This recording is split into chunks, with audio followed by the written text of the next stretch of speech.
el que nos movemos dentro de la crisis energética. Recordemos, ayer los ministros de Energía de la Unión Europea salían adelante ya al fin con una tope al precio del gas, 180 euros el megavatio hora, que era la propuesta de la República Checa, quien en este momento tiene esa presidencia rotatoria en la Unión Europea, pero ahora que ya estamos a 24 horas después de la noticia, desde luego hemos tenido margen de tiempo para los análisis, para las dudas que van en aumento respecto a este mecanismo que ayer se aprobaba y que ahora también está supeditado a los informes de viabilidad de los reguladores. ACER, la ESMA y el Banco Central Europeo tendrán que calibrar hasta qué punto este mecanismo puede entrañar o no más riesgos que beneficios, o viceversa.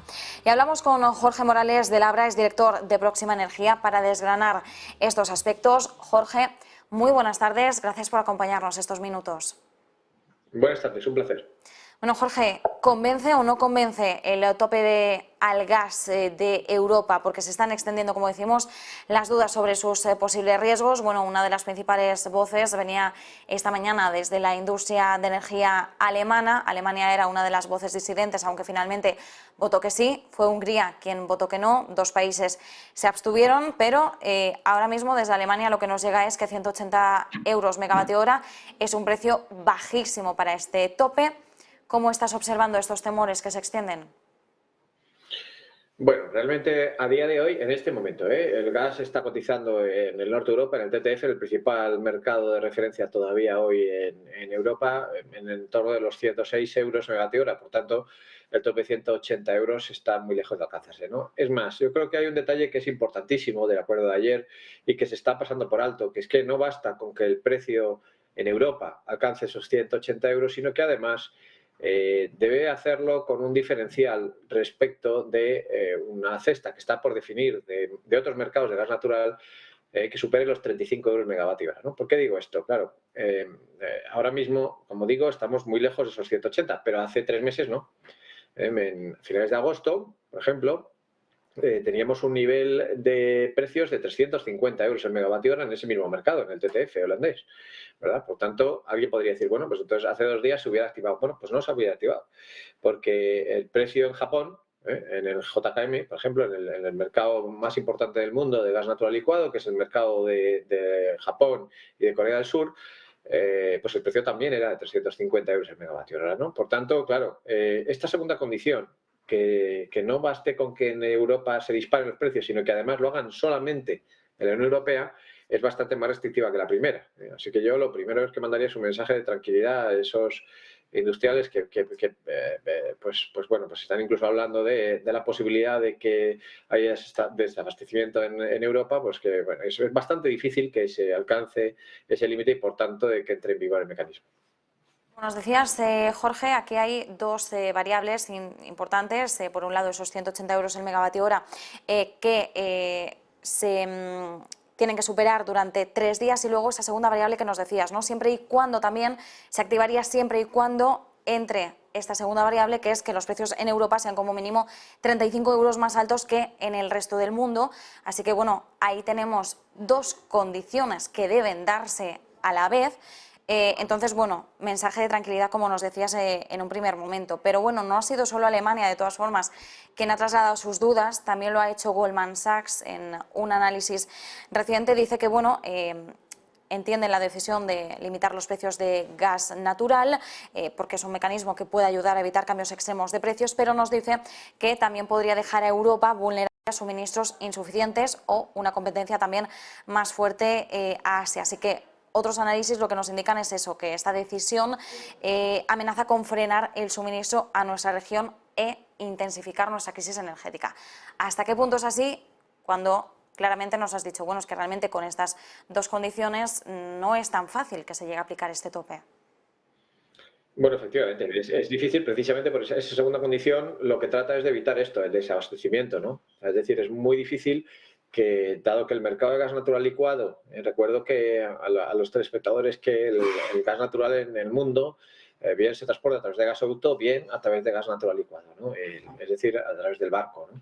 Entonces, el mercado de gas natural licuado es un mercado internacional y es muy difícil que en una zona del mundo como es Europa, haya un precio disparado, mientras que en otras que también son netamente consumidoras, como es la que citaba antes, la más importante, la de Japón y Corea, pues hay un precio notablemente diferente, ¿no? Cuestión distinta es que nos vayamos, por ejemplo, a lo que está pasando en Estados Unidos. Claro, en Estados Unidos están en niveles del orden de 30 euros el megavatio hora, o sea, claramente por debajo de los niveles de Europa o los niveles de Japón, ¿no? Pero claro, es que Estados Unidos desde hace ya unos cuantos años se ha convertido en exportador neto de gas natural.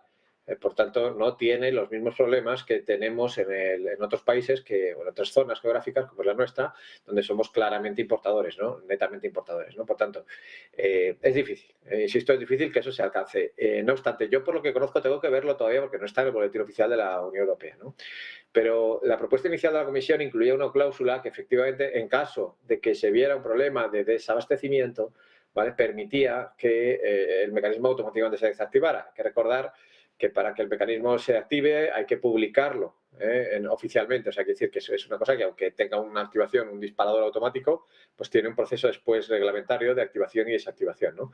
Por tanto, yo creo que podemos estar tranquilos en cuanto a que no creo que se vaya a producir un desabastecimiento. No obstante, sí que creo que es importante reconocer que esta es la mayor intervención de un mercado energético de toda la historia de la Unión Europea. Ni de lejos nunca se ha llegado hasta aquí, ¿no? Y esto no es habitual. Recordemos que el mercado se basa en el no proteccionismo y en la liberalización de todos los mercados, ¿no? Por tanto, es verdad que vamos a explorar un ámbito completamente desconocido, que nunca hemos tenido referencias hasta ahora.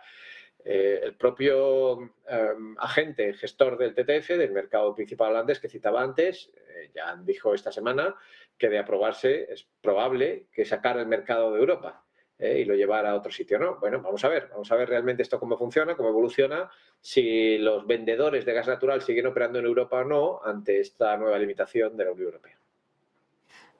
Importante el mensaje de calma que nos trasladas, Jorge, porque además de tener en cuenta las dos condiciones que deben darse y por lo que nos dices, oye, pues teniendo en cuenta esto, realmente es difícil que se active este mecanismo, es difícil también, como nos decías, que se produzca este desabastecimiento, porque aunque estamos pendientes todavía de la publicación oficial, de los detalles, del informe de los reguladores, insistimos, Banco Central Europeo, la ESMA, todas ellas tienen que pronunciarse todavía y calibrar la viabilidad del mecanismo, que no haya efectivamente más riesgos que beneficios.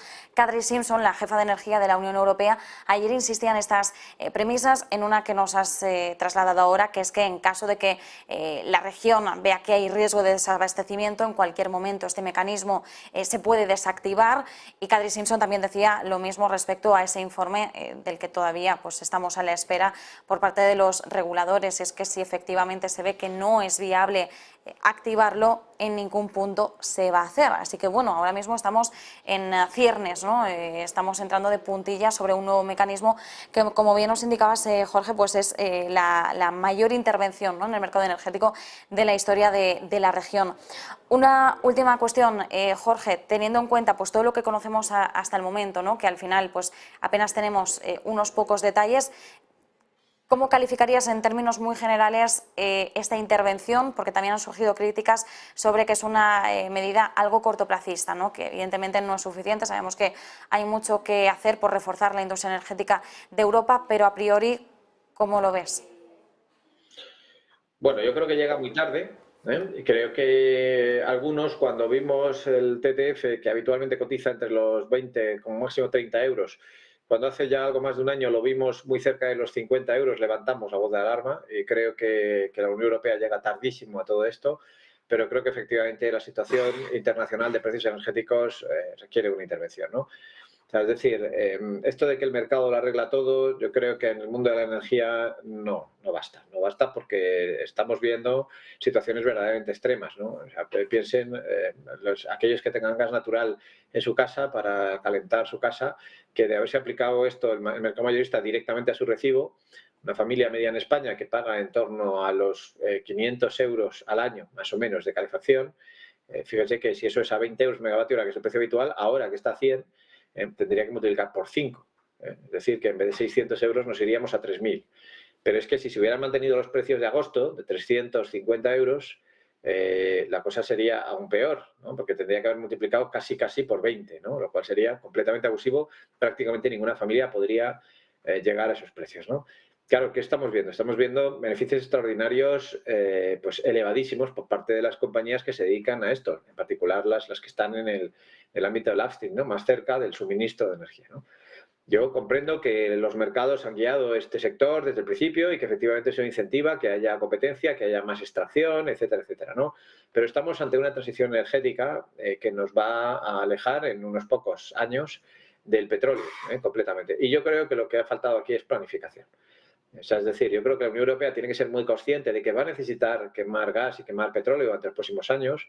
No se le puede decir a la gente que tiene un coche de combustión que se pase ya mañana al coche eléctrico y que mientras tanto la gasolina en vez de costarle 1 euro por litro le va a costar 5. Eso es una barbaridad. La gente no puede pagar 5 euros por litro de gasolina en general y por tanto esto no se puede hacer. Pero hay que ser muy consciente, efectivamente, que durante unos cuantos años van a seguir consumiendo gasolina para moverse. Así que la Unión Europea tiene, yo creo, la responsabilidad de garantizar el abastecimiento de esos combustibles fósiles durante esa transición energética. Y esto significa, seguramente, si no intervenir en el mercado, al menos coordinar las compras entre los Estados miembros para no competir entre unos y otros, ¿no? Por tanto, mi reflexión aquí es, creo que esta crisis lo que nos ha demostrado es que el mercado, tal y como está, no funciona, porque nos lleva a precios desorbitados que no podemos pagar. Y además, sobre todo, cuando nos estamos quitando de esto.